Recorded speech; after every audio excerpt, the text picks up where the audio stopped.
الحمد لله نحمده ونستعينه ونستغفره ونعوذ بالله من شرور أنفسنا ومن سيئات أعمالنا من يهده الله فلا مضل له ومن يضلل فلا هادي له وأشهد أن لا إله إلا الله وحده لا شريك له وأشهد أن محمدا عبده ورسوله أما بعد فإن خير الحديث كتاب الله وخير الهدي هدي محمد صلى الله عليه وسلم وشر الأمور محدثاتها وكل محدثة بدعة وكل بدعة ضلالة وكل ضلالة في النار فأعوذ بالله السميع العليم من الشيطان الرجيم بسم الله الرحمن الرحيم يا أيها النبي قل لأزواجك وبناتك ونساء المؤمنين يدنين عليهن من جلابيبهن ذلك أدنى أن يعرفن فلا يؤذين وكان الله غفورا رحيما وقال النبي صلى الله عليه وسلم الدنيا متاع وخير متاع الدنيا المرأة الصالحة رواہ مسلم۔ محترم سامعین کرام، بزرگان دین، نوجوانان ملت اسلامیہ، گزشتہ خطبہ جمعہ میں آپ حضرات کے سامنے یہ وعدہ کیا گیا تھا کہ آج کے خطبہ جمعہ میں خواتین کے اسلامی حقوق اور خواتین کی عظمت سے متعلق گفتگو کی جائے گی، کیونکہ مسلسل اس طرح کے واقعات ہندوستان کی آزادی کو 70 سال سے زیادہ عرصہ گزر جانے کے باوجود آتے ہیں کہ خواتین کڑ کڑ کر کے زندگی گزارتی ہیں، جہیز کے مطالبات کے نتیجے میں وہ اس پوزیشن میں پہنچ جاتی ہیں کہ وہ سوسائڈ کر لیتی ہیں، خودکشی انجام دیتی ہیں۔ صورتحال یہ ہے کہ ہمارے مرد حضرات جو دنیا داری میں بالکل دیوانے ہیں، وہ ان کے اوپر ایسڈ اور تیزاب تک کے حملے کرتے ہیں، ان کو جلا دیا جاتا ہے، ان کو قتل کر دیا جاتا ہے، ان کو اذیتیں دی جاتی ہیں، اور زبان سے نہ جانے کون کون سے طعنے دے کر کے ان کی زندگی کو اجیرن بنا دیا جاتا ہے۔ اسلام جب اس دنیا میں نازل ہوا، رسول اکرم صلی اللہ علیہ وسلم کو مبعوث کیا گیا، رسول اکرم صلی اللہ علیہ وسلم نے اس دنیا میں نبوت سے اپنی ذات کو سرفراز فرمایا اور آپ پر قرآن مجید کا نزول ہوا۔ تو اگر اسلامی تاریخ کو، رسول اکرم صلی اللہ علیہ وسلم کی بعثت کو، اللہ کے نبی صلی اللہ علیہ وسلم کی تعلیمات کو، آپ کے احکام و مسائل کو دیکھا جائے تو رسول اکرم صلی اللہ علیہ وسلم جب اس دنیا میں تشریف لائے تو عربوں میں اس عار اور شرم کی وجہ سے کہ آگے چل کے بچی کے لیے داماد تلاش کرنا پڑے گا، اس کو گھر سے رخصت کرنا ہوگا، غیر مرد کے حوالے کرنا ہوگا، ایسی چیزیں انجام دی نہیں ہوں گی۔ عربوں کی غیرت کے نتیجے میں لڑکیوں کو زندہ درگور کر دیا جاتا تھا۔ جیسے ہی لڑکی گھر میں پیدا ہوتی تھی تو اللہ رب العالمین نے قرآن مجید میں اس کا نقشہ کھینچتے ہوئے فرمایا کہ اگر ان کے گھروں میں لڑکیاں پیدا ہوتی تھی تو ان کے چہرے کالے پڑ جایا کرتے تھے، وہ غم و ماتم میں مبتلا ہو جاتے تھے، اور خود وہی باپ جو گھروں کی رونق کو ہر طرح سے پالنا چاہتا تھا، وہی باپ جو گھروں کے اندر اولاد کی خواہشات کے نتیجے میں شادی بیاہ کرتا تھا، جب وہ یہ دیکھتا تھا کہ اس کے گھر میں بچی پیدا ہوئی ہے تو وہی باپ اپنے ہاتھوں سے اٹھا کر کے کدال سے گڈھا کھود کر کے اس میں بچی کو زندہ درگور کر کے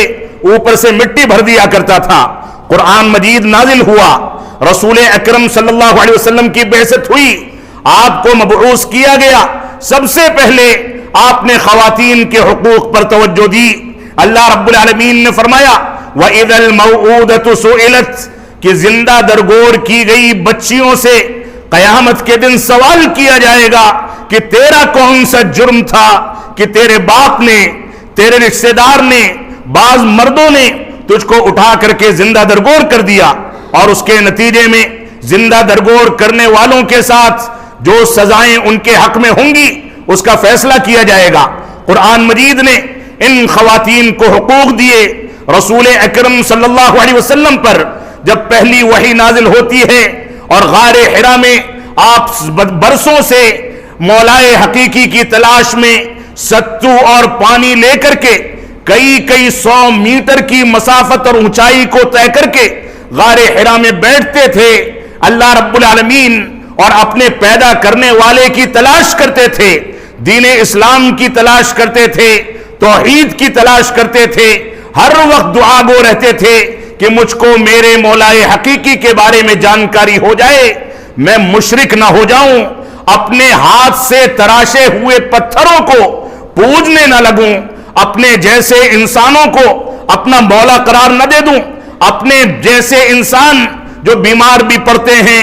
مرتے بھی ہیں، بیمار بھی پڑتے ہیں، ساری ضرورتیں ان کی ہوتی ہیں، جب وہ فوت ہو جائیں ان کو قبر کے حوالے کیا جائے تو انہی کی قبروں پر بیٹھ کر کے ان کو مشکل کشا اور حاجت روا نہ سمجھا جائے۔ رسول اکرم صلی اللہ علیہ وسلم پر اللہ رب العالمین کی جانب سے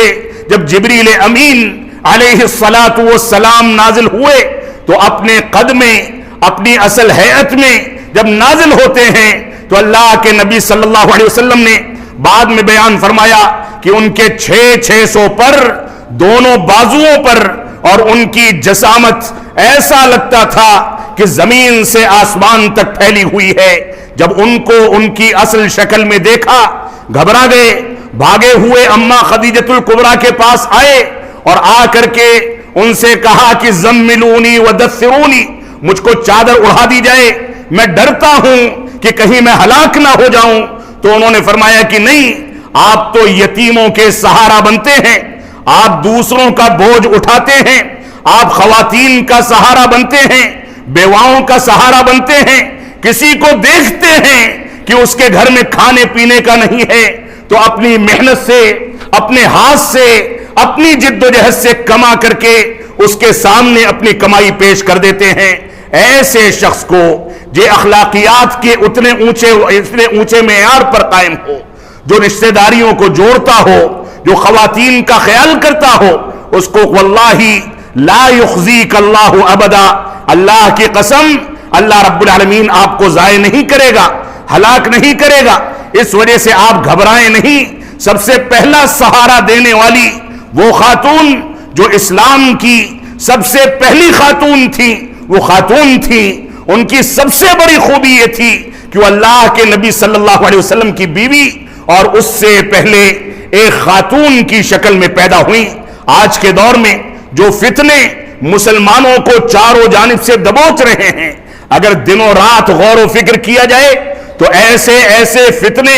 سوشل میڈیا اور میڈیا پر دنوں رات نشر کیے جا رہے ہیں کہ ابھی اسی ہفتے میں یا گزشتہ ہفتے میں ایک ہندو تنظیم کا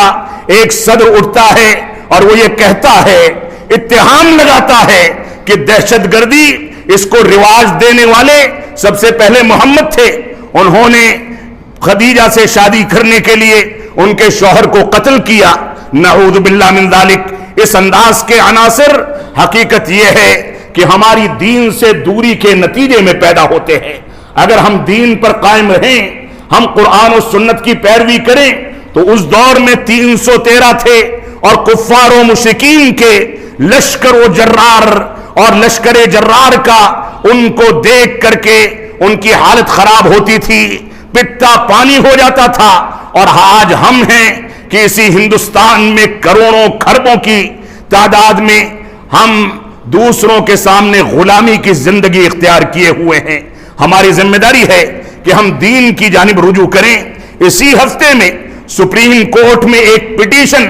انہی مسلمانوں کی جانب منسوب ایک ایسے فرقے کے ماننے والے کی جانب سے جو لکھنؤ کے رہنے والا ہے، اس کی جانب سے سپریم کورٹ میں یہ پٹیشن داخل کی گئی کہ قرآن مجید کی 26 آیتوں کو حذف کر دیا جائے۔ نعوذ باللہ من ذالک۔ لعنت ہے، گھن آتی ہے ایسے چہروں سے جو اس انداز کی باتیں کریں جن کو قرآن کے قاف کے نقطے سے واقفیت نہیں۔ وہ قرآن مجید پر حکم لگائیں گے، مسلمانوں پر، اسلام پر اتہامات لگا کر کے اسلام کو بدنام کریں گے۔ اور ایسے افراد جو صحابہ کرام کو گالیاں دے سکتے ہیں، ایسے افراد جو قرآن مجید کو محرف کہتے ہیں کہ اس میں تبدیلی ہو چکی، ایسے افراد جو عائشہ صدیقہ کے اوپر انگلیاں اٹھاتے ہیں، ایسے افراد جو شیخین یعنی ابو بکر و عمر اور دوسرے صحابہ اکرام کو دہشت گرد اور اسلام سے خارج قرار دیتے ہیں، ایسے لوگوں کا انجام ہم اللہ رب العالمین کے حوالے کرتے ہیں۔ وہ جانتا ہے کہ اس نے ابرہہ کو کیسے تباہ و برباد کیا، وہ جانتا ہے کہ اس نے فرعون کو کیسے غرقاب کیا، وہ جانتا ہے کہ اس نے شداد کی جنت کو کیسے تباہ و برباد کیا، وہ جانتا ہے قبیلے سمود میں کیسے عذاب نازل کیا جائے، وہ جانتا ہے کہ کس کو آسمان کی بارش کے ذریعے تباہ کرنا ہے، کس کو پتھروں کی بارش کے ذریعے تباہ کرنا ہے، وہ جانتا ہے کس کے اوپر سونامی آنا چاہیے، وہ جانتا ہے کہ کس کو دیوانہ اور پاگل کر کے تباہ و برباد کیا جائے، وہ جانتا ہے۔ ہم اس انداز کی توہین، اس انداز کے غلط پروپیگنڈے کو اللہ رب العالمین کے حوالے کرتے ہیں اور مسلم تنظیموں سے اس بات کی اپیل کرتے ہیں کہ اب تو وہ دور آ چکا ہے کہ ہم سر سے سر جوڑ کر کے سیاسی معاملات میں متحد ہو جائیں، سر سے سر جوڑ کر کے اسلام کے دفاع کے لیے عدلیہ کا سہارا لے کر کے عدلیہ کے ذریعے انصاف تک پہنچیں اور ایسے ظالموں کو گھسیٹ کر کے جیل کی سلاخوں کے پیچھے پہنچایا جائے۔ یہ بھی ہماری ذمہ داری ہے، لیکن بدقسمتی یہ ہے کہ ہمیں ہمارے مسائل میں الجھا دیا گیا۔ ہم کو طلاق ثلاثہ میں، حلالہ میں، طلاق کے مسائل میں، ایودھیا کے مسئلے میں الجھا کر کے اتنا کمزور کر دیا گیا کہ ہماری لیڈرشپ آج اس بات پر بیٹھنے کو تیار ہی نہیں کہ ہم مسلمانوں کے داخلی مسائل پر غور و تدبر کریں، قرآن و سنت کی روشنی میں اپنے مسائل کو حل کریں۔ ابھی اسی ہفتے میں ایک نوجوان آتا ہے، آ کر کے اسی مسجد میں میرے سامنے بیٹھتا ہے، کہتا ہے کہ مولانا میرے ایک دوست کے ہاں طلاق کا واقعہ ہو گیا، 3 مفتیوں کے پاس، 3 تنظیموں کے پاس وہ دوڑ رہا ہے، 1 ہفتہ گزر چکا ہے، سارے مفتیوں نے کان میں یہ بات کہی ہے کہ کوئی حل نہیں ہے، رجوع کا کوئی امکان نہیں ہے، بیوی کو اپنانے کا کوئی امکان نہیں ہے، اس کو بھیج دو، ہم حلالہ کرا دیں گے۔ نعوذ باللہ من ذالک، زناکاری کے یہ اڈے چلائے جا رہے ہیں، جس حلالہ پر اللہ رب العالمین نے لعنت بھیجی، جس حلالہ پر رسول اکرم صلی اللہ علیہ وسلم نے لعنت بھیجی، آج ہم مفتی بن کر کے اس کی تائید کر کے معاشرے کو خرابی کی جانب، زناکاری کی جانب، بے حیائی کی جانب، عورتوں کی آبرو اور عزت کے سے کھلواڑ کی جانب ڈھکیل رہے ہیں۔ ہم نے اپنے معاشرے کو تباہ و برباد کر دیا۔ تو رسول اکرم صلی اللہ علیہ وسلم کو حکم دیتے ہوئے اللہ رب العالمین نے ارشاد فرمایا، یا ایھا النبی قل لازواجک وبناتک ونساء المؤمنین یدنین علیہن من جلابیبہن ذلک ادنی ان یعرفن فلا یؤذین وکان اللہ غفورا رحیما۔ سورہ احزاب میں اللہ رب العالمین ارشاد فرماتا ہے، اے نبی اکرم صلی اللہ علیہ وسلم، آپ اپنی بیویوں سے، اپنی بچیوں اور بیٹیوں سے یہ کہہ دیجئے اور مسلمانوں کی خواتین سے یہ کہہ دیجئے، ان کو حکم دے دیجئے کہ وہ اپنے پہلوؤں پر، اپنے جسم پر چادریں ڈال کر کے رکھا کریں، وہ با پردہ ہو کر کے نکلیں۔ تنگ لباس میں، باریک لباس میں بے حیائی کے ساتھ باہر نکلنا، باہر نکل کر کے فتنوں و فساد کھڑا کرنا، یہ مسلمان خواتین کا کام نہیں ہے، بلکہ یہ غیر مسلموں کا کام ہے، یہ شیطان کے پیروکاروں کا کام ہے۔ آج کے دور میں مسلمانوں نے آزادی کے نام پر نہ جانے کون کون سے ستم ڈھائے ہیں۔ ابھی گزشتہ ہفتے میں جو کئی سالوں سے مسلسل یہ کوششیں چل رہی ہیں ہمارے پڑوسی ملک میں، جس کے لیے کچھ مسلمان جان نچھاور کرتے ہیں، جس کا نام غیر اسلامی ہے، جس کی بنیادیں غیر اسلامی ہیں، جس کے پہلے وزیر اعظم نے بڑے مجمع میں اپنی بیوی کا نقاب نکال کر کے اس کو آگ کے حوالے کر دیا کہ اس ملک کے اندر اس نقاب کی گنجائش نہیں ہے، اس حجاب کی گنجائش نہیں ہے۔ وہاں خواتین کا ایک لشکر نکلتا ہے، خواتین مظاہرہ کرنے نکلتی ہیں، جو اس وقت بھی ایکٹیو ہیں اور مسلسل یہ کوششیں کی جا رہی ہیں۔ ان کا نعرہ ہے، ہمارا جسم اور ہماری مرضی۔ آپ کا جسم آپ کی مرضی، کیا آپ نے اس جسم کو بذات خود تیار کیا ہے؟ پیدا کرنے میں ساری کی سارے فنون آپ کے ہیں، آپ کو اللہ رب العالمین نے بڑا کیا، آپ کو اللہ رب العالمین نے دیکھنے کی صلاحیت دی، سننے کی صلاحیت دی، بولنے کی صلاحیت دی، چلنے کی صلاحیت دی، کپڑے کو پہچاننے کے لیے خوبصورت کپڑا کون سا ہے اس کے لیے دل و دماغ دیا، بہترین خاندان دیے، عزت و آبرو دی، اس کے باوجود اللہ کا قانون توڑ کر کے کوئی یہ کہے کہ میرا جسم میری مرضی، میں جیسے چاہوں اس کو استعمال کروں، یہ دنیا کی سب سے بڑی خرافات ہے۔ اور ایک مسلم ملک جس کا نام پاکستان ہے، وہاں سے اس انداز کی تخریبات کا اٹھنا یقیناً مسلمانوں کے لیے کلنک کا سامان ہے، شرم و عار کا سامان ہے۔ اس وجہ سے مسلمانوں کو عقل کے ناخن لینے چاہیے۔ تو اللہ رب العالمین نے فرمایا، اے اللہ کے نبی صلی اللہ علیہ وسلم، آپ اپنی بیویوں سے، بیٹیوں سے اور مسلمانوں کی خواتین سے کہہ دیں کہ یہ اپنے اوپر چادریں ڈال کر کے نکلا کریں، ذالک ادنی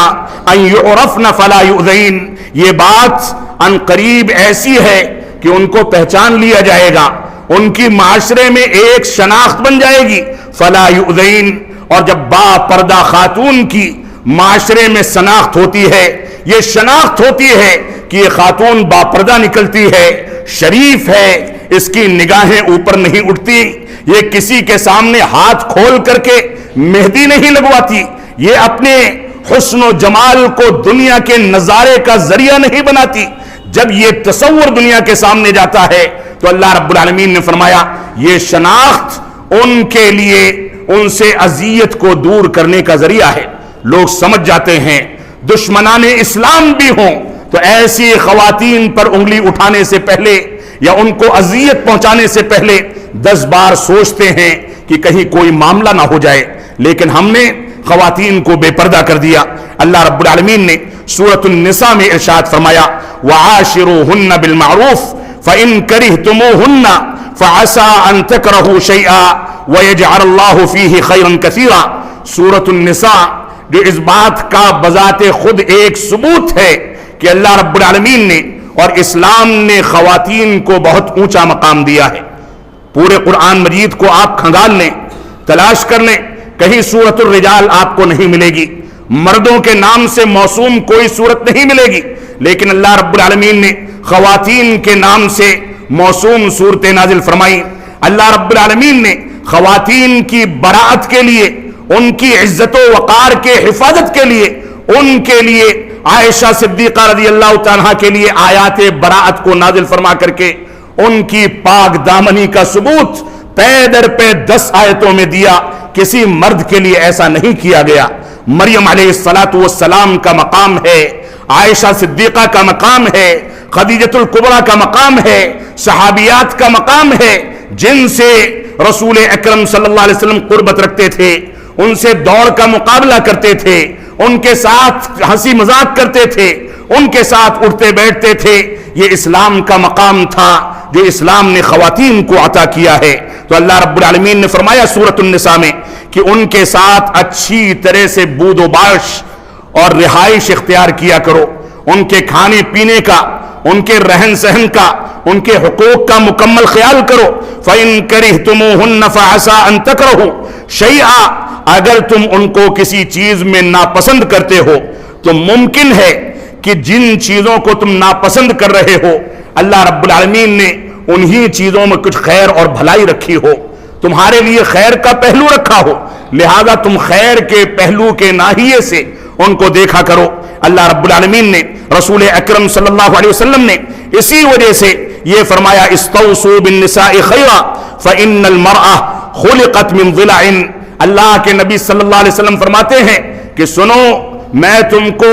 خواتین کے ساتھ بہتر سلوک کرنے کی وصیت کرتا ہوں۔ اللہ کے نبی صلی اللہ علیہ وسلم جب مرض الموت میں مبتلا تھے، آپ کے اوپر کمزوری کے احوال تھے، کسی سے گفتگو کرنا، چلنا پھرنا، بذات خود بلا سہارا کے اٹھ کر کے بیٹھنا، یہ ساری کی ساری چیزیں ناپید اور ناممکن ہو چکی تھی۔ اس کے باوجود آپ نے بار بار وصیت فرمائی، فاتقوا اللہ فی النساء، اے لوگو خواتین کے بارے میں اللہ رب العالمین سے ڈرو، خواتین کے بارے میں اللہ رب العالمین سے ڈرو۔ تو اللہ کے رسول صلی اللہ علیہ وسلم نے فرمایا کہ یہ خواتین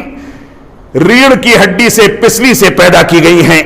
اور پسلی میں جو اوپر کا مقام ہوتا ہے وہ ٹیڑھا ہوتا ہے، اس ہڈی میں اوپر کا حصہ ٹیڑھا ہوتا ہے. ان خواتین سے ان کے ٹیڑھے پن، ان کی ضد، ان کے نخروں کے باوجود تم فائدہ اٹھاتے رہو.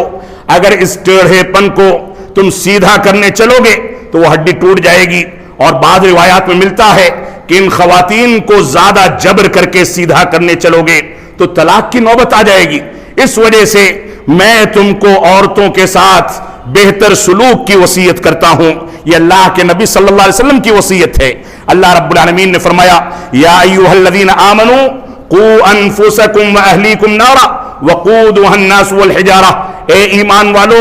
اپنے بارے میں، اپنے اہل و عیال کے بارے میں جہنم کی اس آگ سے ڈرو جس آگ کا ایندھن انسان اور پتھر بنائے گئے ہیں. اللہ رب العالمین نے آل اولاد سے ڈرنے کا حکم دے کر کے ہم کو خواتین کی بہترین تربیت اور ان کے ذریعے دنیا میں پیدا ہونے والے بچوں کی بہترین تربیت پر ابھارا ہے، اس کا حکم دیا ہے. یہ ہماری ذمہ داری ہے کہ ہم اس کا پاس و لحاظ رکھیں. آپ دیکھیں، اسلام سے پہلے یونانی فلسفہ، یونان کے ملک میں مرد رشتہ داروں کے ساتھ پوری زندگی یہ عورت گزارتی تھی. اس کو شادی کرنے کا اختیار نہیں ہوتا تھا. جو اس کے سگے رشتہ دار مرد ہوتے تھے پوری زندگی باری باری ان سے جنسی تعلق قائم کرنا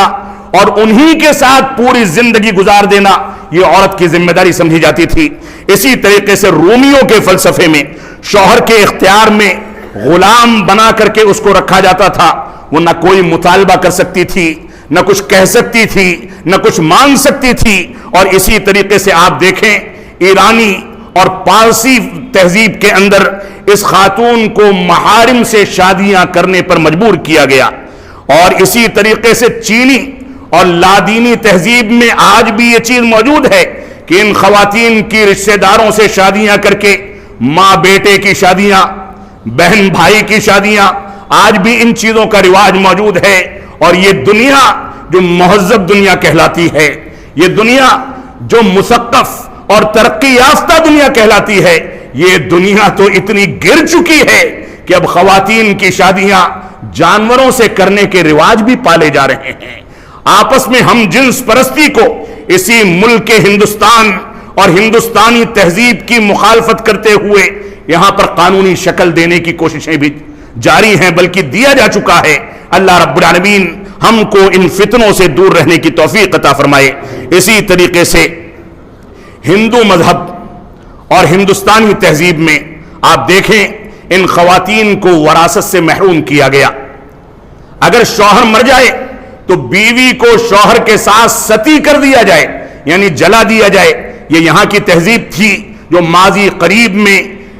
ہندوستان میں آزادی کے بعد اس کو ختم کیا گیا، اور کہیں کہیں خفیہ انداز میں آج بھی اس پر عمل پیرا ہونے کی کوششیں کی جاتی ہیں. اسی طریقے سے یہودیوں نے ان خواتین کو جہنم کا دروازہ قرار دیا. نصرانیوں نے ان خواتین کو ملعون قرار دے کر کے یہ کہا کہ آدم علیہ السلام کو، ہمارے جد امجد کو انہی خواتین نے جنت سے نکالا تھا، اس وجہ سے یہ ملعون ہیں. بدھ مت میں، بدھ مذہب میں آپ دیکھیں کہ انسان کو یہ اختیار حاصل ہی نہیں ہے کہ وہ عورت سے رابطہ بنائے یا عورت مرد سے رابطہ بنائے، بلکہ وہ گوشہ نشینی کی زندگی گزارتے ہیں. ہماری ذمہ داری کیا ہے؟ ہماری ذمہ داری ہے کہ اسلامی حقوق کو سمجھیں.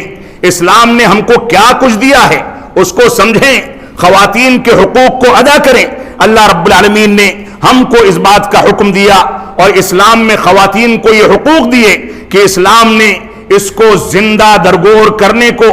جرم عظیم قرار دے کر کے اس کی مسئولیت زندہ درگور کرنے والے کے کندھے پر ڈالی اور اس کو جھجوڑ کر کے رکھ دیا. وراثت میں اسلام نے خواتین کو پورا حصہ دیا، اگرچہ ہم وراثت سے خواتین کو محروم کرتے ہیں، یہ مسلمانوں کا وتیرہ ہے. اسی طریقے سے عورتوں کے ساتھ بہتر سلوک کرنے کا حکم دیا گیا.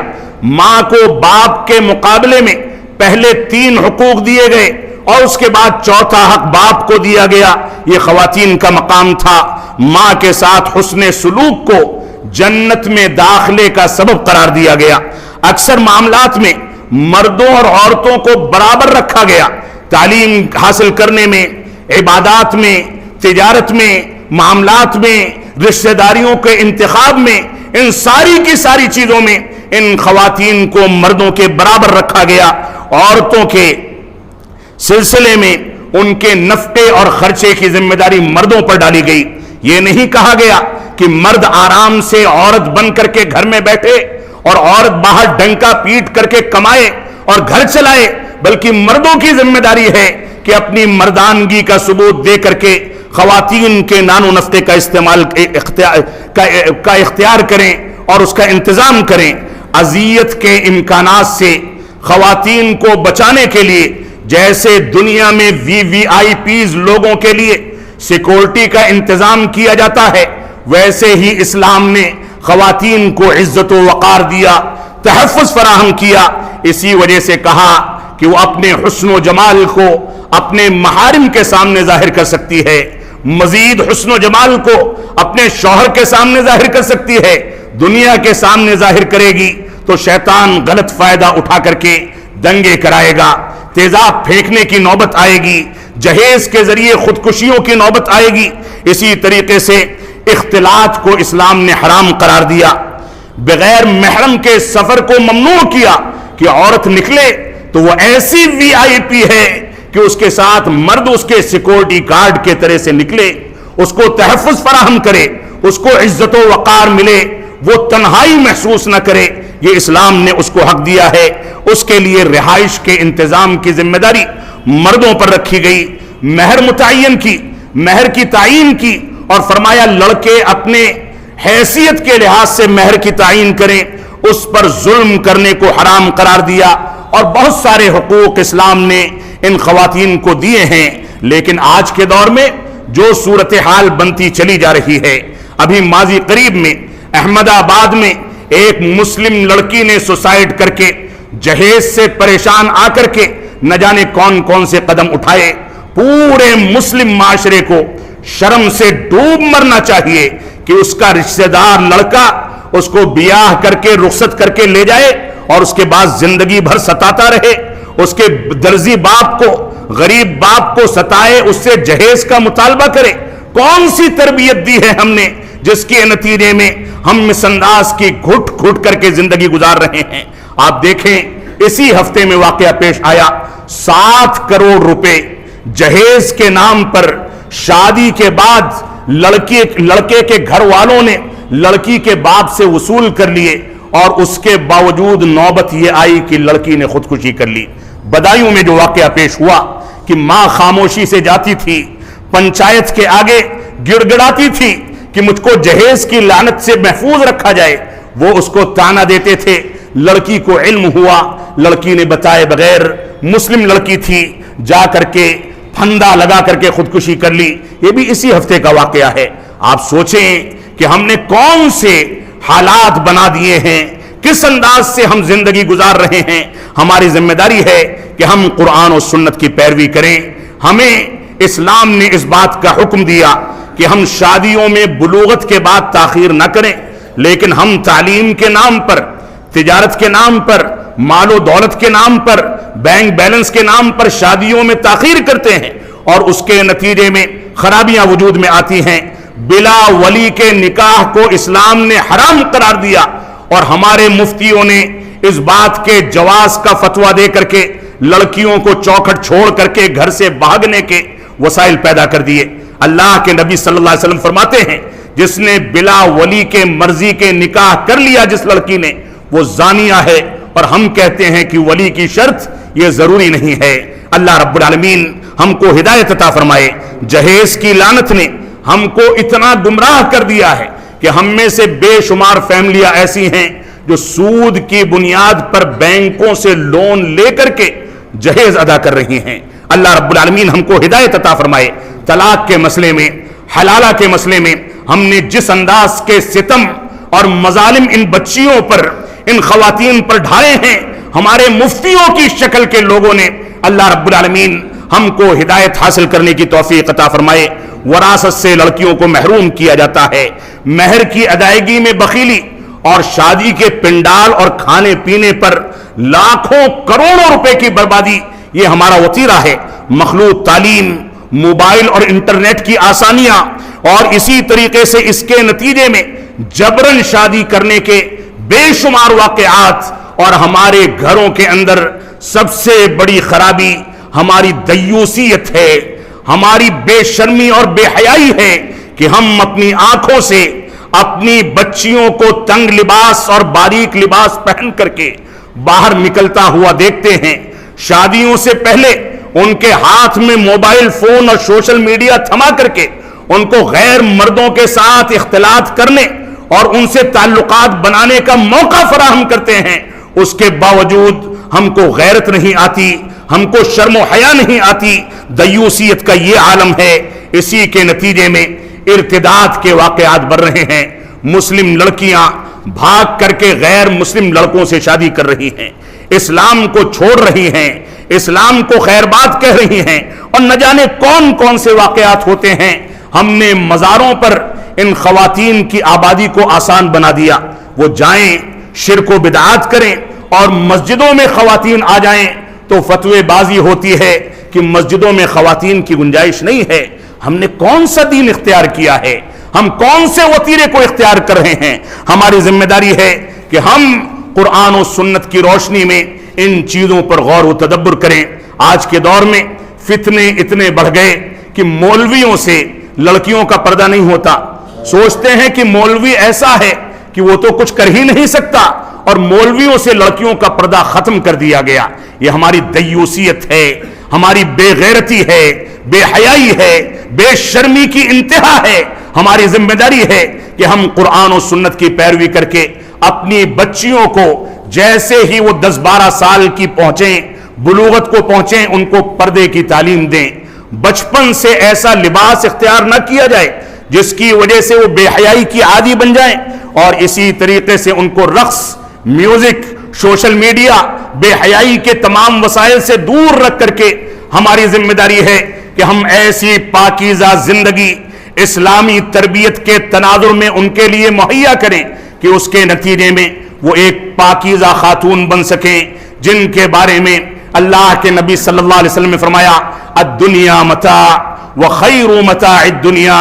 المرأة الصالحہ۔ یہ دنیا قیمتی سرمایہ ہے، اور اس دنیا کا سب سے قیمتی سرمایہ ایک نیک عورت ہے۔ اگر عورت نیک ہے تو خاندان بنتے ہیں، عورت نیک ہے تو محبتیں بانٹتی ہے، عورت نیک ہے تو ایسی صورت میں چاہے گھر کے لحاظ سے غریب ہو، اونچا خاندان نہ ہو،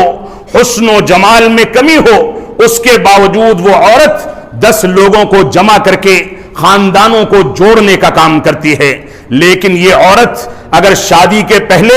بے راہ روی کا شکار ہو جائے، آزاد خیالی کا شکار ہو جائے، ماڈرن ہو جائے، بے حیا ہو جائے، تنگ لباس پہننے کی عادی ہو جائے، باریک لباس پہننے کی عادی ہو جائے، تو سمجھ لیں 90% امکان یہ ہے کہ شادی کے بعد نہ اس کی شوہر سے بنے گی، نہ ساس سسر سے بنے گی، نہ خاندانوں سے بنے گی۔ اس وجہ سے ہماری ذمہ داری ہے کہ ہم اسلامی تعلیم و تربیت کا مکمل خیال کر کے نئی نسل کی اور بالخصوص خواتین اور بچیوں کی اسلامی تربیت کی ذمہ داری اٹھائیں۔ ہم جب تک جئیں تب تک اسلام پر جئیں، جب ہمارا خاتمہ ہو تو ایمان پر ہو۔ بارک اللہ لنا ولکم فی القرآن المجید ونفعنی وإیاکم بالآیات والذکر الحمید انہ تعالی جواد کریم ملک بر الرؤوف الرحیم۔